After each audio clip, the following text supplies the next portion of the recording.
Hai, selamat datang di Radio Vlog barengan Awang Aji Wasita. Dan kali ini Awang sudah bersama dengan seorang pemuda harapan pemudi dari sebuah kota di Jawa Tengah namanya Magelang. Dan punya profesi yang kayaknya like everyone's dream deh kayaknya.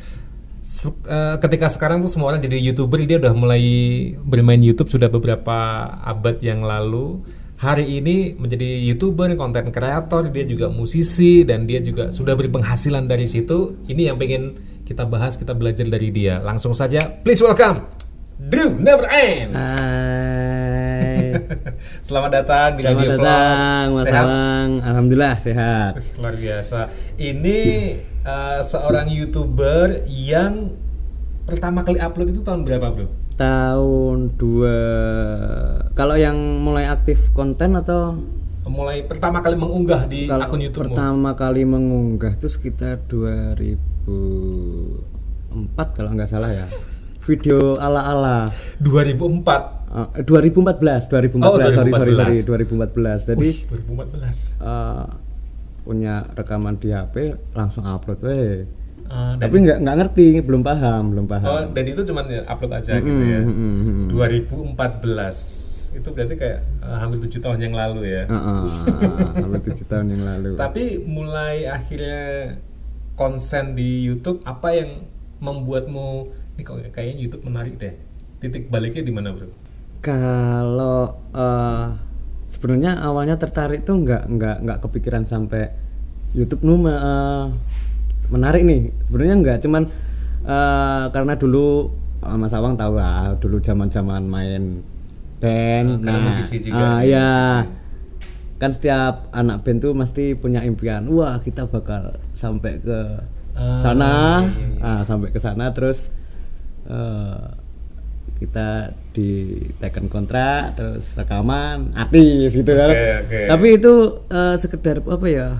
Ngimpi kita. Terus ternyata bikin band tuh nggak semudah itu. Tapi dirimu main band itu sebagai Dulu kalau nggak main gitar ya nyanyi. Oh, oke. Gitaris dan vokalis ya. Terus tahun 2015 atau 14 tuh grup band bubar. Kepikiran nih, aku masih pengen nyanyi kok. Tapi nggak punya band. Mainlah ke tempat recording itu, buat mesin sendiri, nyanyi, didengerin sendiri toh. Setelah itu kepikiran bikin video, tak upload di YouTube biar teman-teman yang lain tahu. Nih lo, aku masih nyanyi lo. Ayo, sopo lah meh gabung bikin band yuk. Gitu. Tapi ternyata nggak ada yang gabung. Tapi itu lagunya lagu orang atau udah mulai bikin lagu? Dulu yang kalau sebelumnya masih ngerekam lagu-lagu orang, sampai sekarang pun masih. Tapi masih belum yang format jadi lirik Jawa kalau itu. Masih lirik yang asli. Hingga akhirnya dari situ mulai rajin upload gitu. Terus 2016 itu temen yang di home recording nawarin, ini ada lagu baru nih, mumpung masih hangat buat di cover. Tapi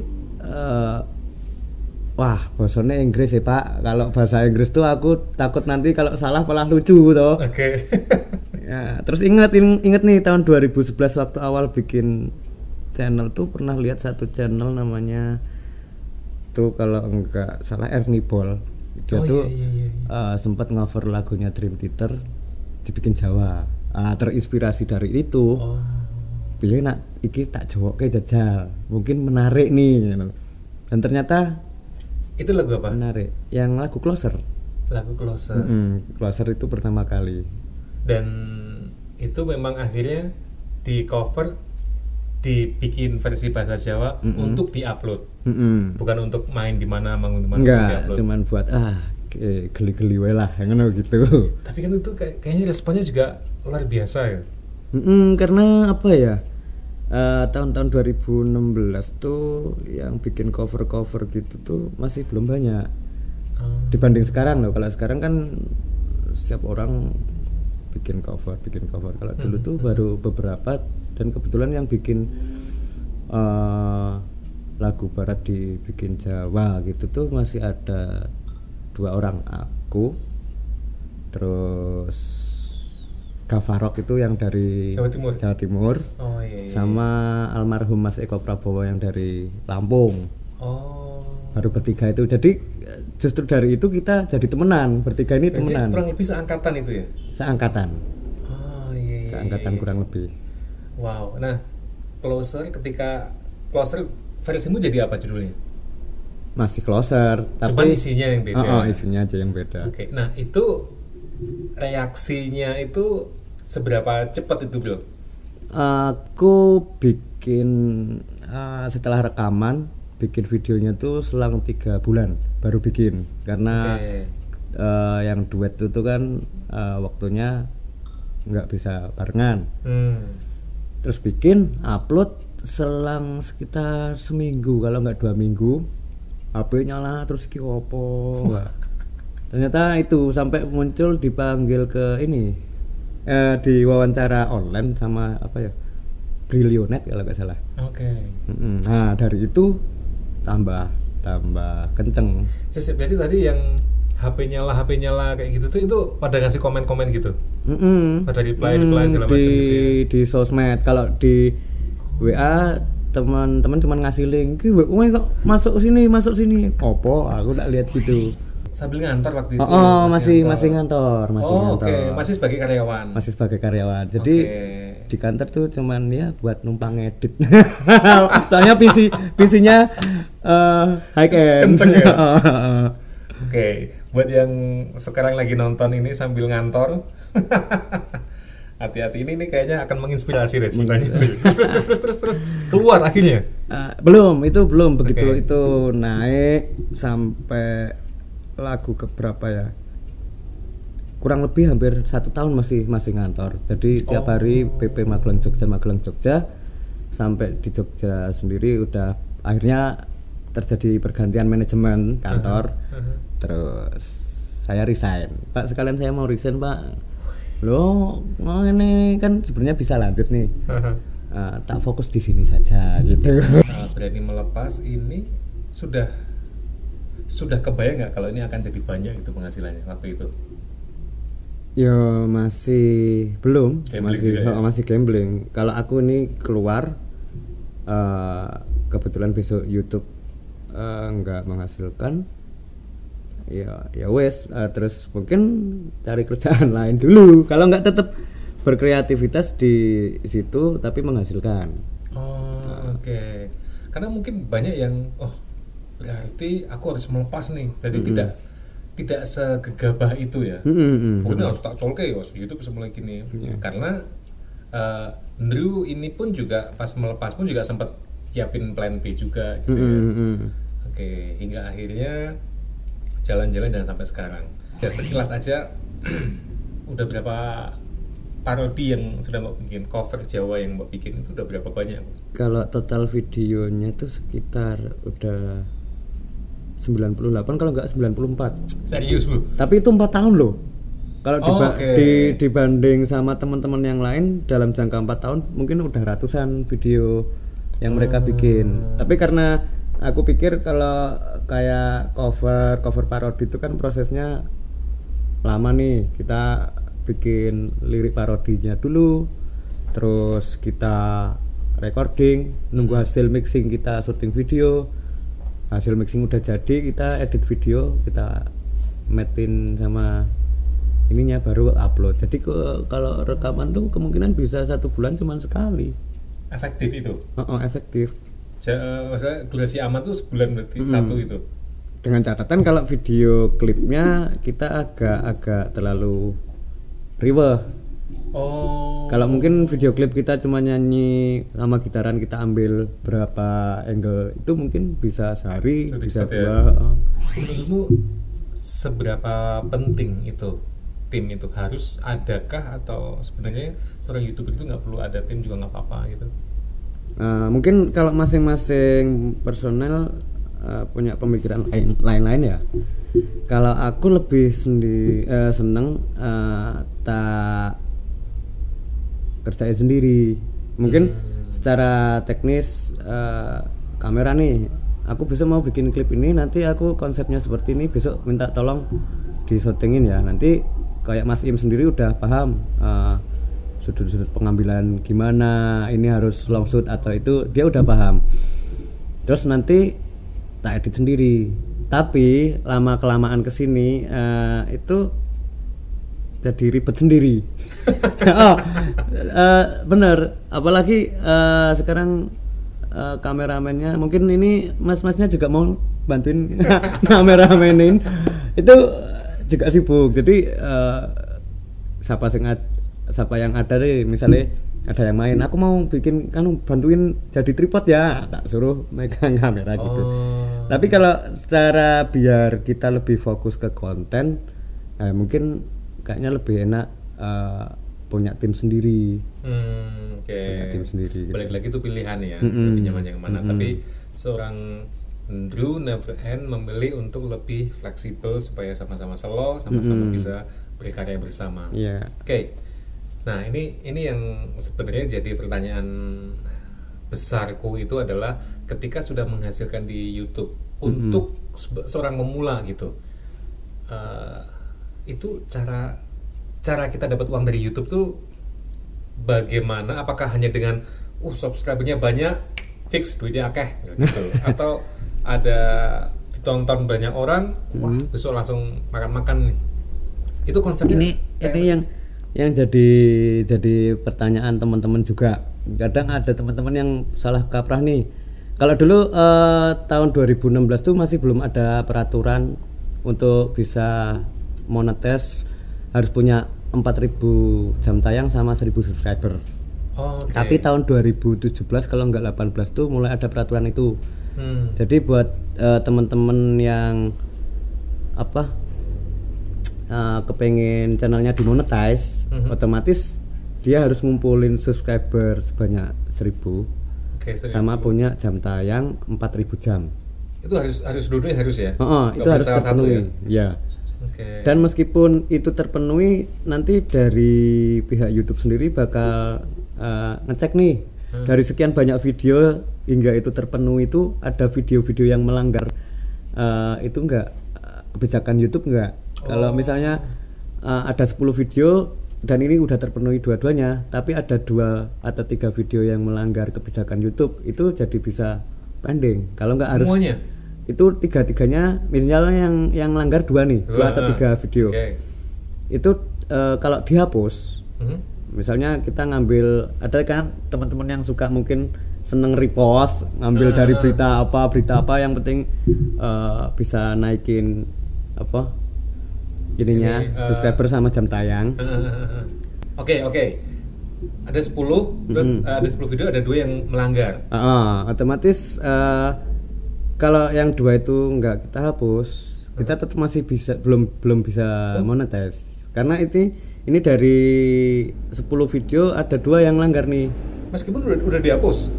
Enggak, kalau misalnya belum dihapus. Okay. Nah, kalau setelah kita hapus, kita ngajuin lagi, ditinjau lagi sama YouTube, kalau oke nanti bisa monetize. Iya. Loh, berarti kalau ada 2 yang melanggar itu harus dihilangin dulu, baru kita memonetizekan lagi gitu. Dulu soalnya aku punya pengalaman teman di Surabaya tuh ini, dia udah sekitar 1.500 subscriber, terus jam tayangnya juga udah 4.000 lebih.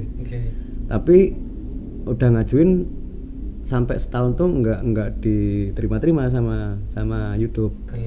Karena ternyata begitu tak cek, ada beberapa video tuh yang dia kadang repost dari TV, kadang ngambil dari punya orang, diupload gitu. Jadi kebijakan YouTube kan kita nggak boleh ngambil siaran dari TV, terus re-upload gitu juga nggak boleh. Jadi kalau ada video-video yang seperti itu kita hapus. Terus pada saat itu aku minta izin, gimana kalau ini tak hapus, yang penting nanti bisa monetes. Paling kalau kelong-kelongo sidik jam tayang sama subscriber, kalau subscriber nggak mungkin kurang sih kalau dengan penghapusan, tapi jam tayang akan tetap berkurang. Itu dia udah punya 4.700 atau 500 ya, terus berkurang jadi 4.300, tapi bisa langsung monetes. Dirimu sempat menyampaikan ada mengajukan. Maksud mengajukan itu kita mulai memonetize gitu ya? Jadi di channel YouTube tuh kan sini ada beberapa itu ada monetize berapa. Jadi di situ udah ada kayak meteringnya. Oh ini masih 1000 kurang nih, sekitar 900 subscriber nih. Yang sini ada meternya udah sekitar 3000 berapa nih. Nah nanti kalau udah memenuhi otomatis secara langsung YouTube langsung ngasih notif ke email. Anda udah layak monetisasi. Bener nggak sih monetisasi? Ya kuwi lah. Monetisasi. Ya itu. Monetize. Nah, Oke. Tapi bukan berarti kalau udah monetize tuh udah langsung wah kita bisa santai loh. Nah itu loh. Bukannya kalau udah wah ini udah monetize nih. Pasif income dong, pasif dong. Langsung dapat dong gitu ya enggak? Nah, enggak. Soalnya ini asumsi teman-teman kadang mikir, wah aku udah 1000 subscribe, 4000 jam tayang. Monet nih, ngajuin monet itu ternyata enggak langsung sekarang ngajuin besok langsung diterima loh. Kita harus nunggu surat cinta. Kalau teman-teman YouTube tuh bilang tuh surat cinta dari YouTube dulu itu sekitar hampir 1 sampai 2 bulan nih. Dapat surat cinta, dapat pin nih. Nah, dapat pin baru pinnya kita masukkan. Oke, channel Anda udah bisa menghasilkan nih setelah masukkan pin itu. Nah, setelah itu kita juga harus ngumpulin dulu minimalnya tuh sekitar 1.300.000. Baru kita bisa ambil di cashkannya. Kalau kita mau ngambil itu harusnya 1.300.000 minimal ya. Oke. Dari ini 2021 ya. 2021. Sejak awal sudah mulai dimonetize gitu. Kalau boleh tahu Drew Never End ini sudah menghasilkan berapa banyak kalau dari sisi nominalnya? Mungkin kalau dibanding sama YouTuber yang lainnya itu masih jauh. Soalnya gini. Berapa? Gini Mas Awang. Jadi auto ngelak guys. Langsung auto ngelak biar lancar katanya tadi. Soalnya kan channel aku kebetulan cover nih. Kadang kayak video apa itu sampai sekian juta viewer.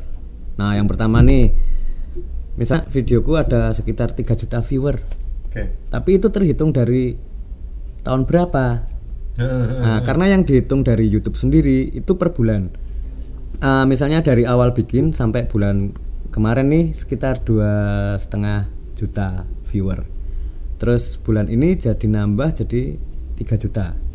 Orang kan berasumsi, wah yang nonton 3 juta viewer nih, banyak nih penghasilannya. Padahal dari YouTube sendiri dihitungnya per bulan.